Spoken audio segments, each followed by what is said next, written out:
Les stratégies des animaux et des végétaux pour passer la mauvaise saison. D'abord, pourquoi faut-il une stratégie pour passer la mauvaise saison? Premièrement, il fait froid. Deuxièmement, la nourriture manque. Ensuite, comment passer cette mauvaise saison? Il existe deux grandes stratégies. Soit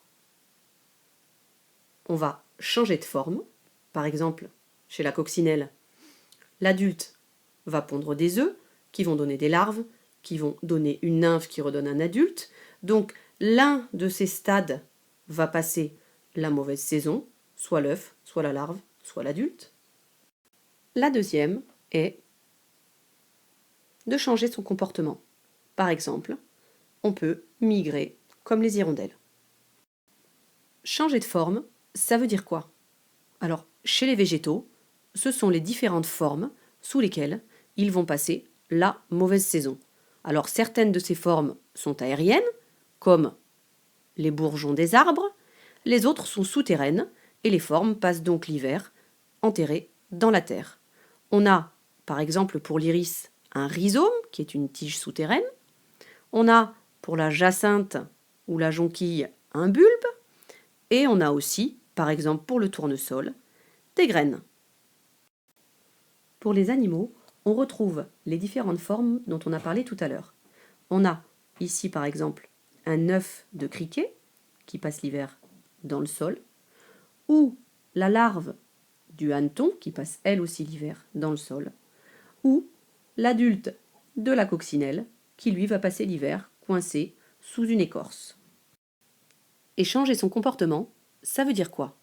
Ça veut dire soit migrer, c'est-à-dire, comme la grue du Japon, se déplacer dans un environnement où il fait plus chaud et où il y a de la nourriture, mais ça veut dire aussi passer en vie ralentie, comme par exemple chez le Loir ou chez le crapaud.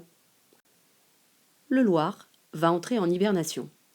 Avant la mauvaise saison, il a fait des réserves de graisse et pendant l'hiver, il va économiser son énergie en diminuant le nombre de battements du cœur et en diminuant aussi le nombre de mouvements respiratoires. Le Loir a sa température corporelle qui reste constante, même si elle a baissé. Le crapaud, lui, a sa température corporelle qui ne reste pas constante, elle dépend de la température extérieure.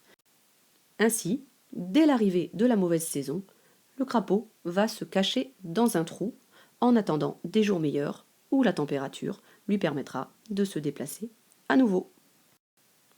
Votre nouvelle mission est donc la suivante.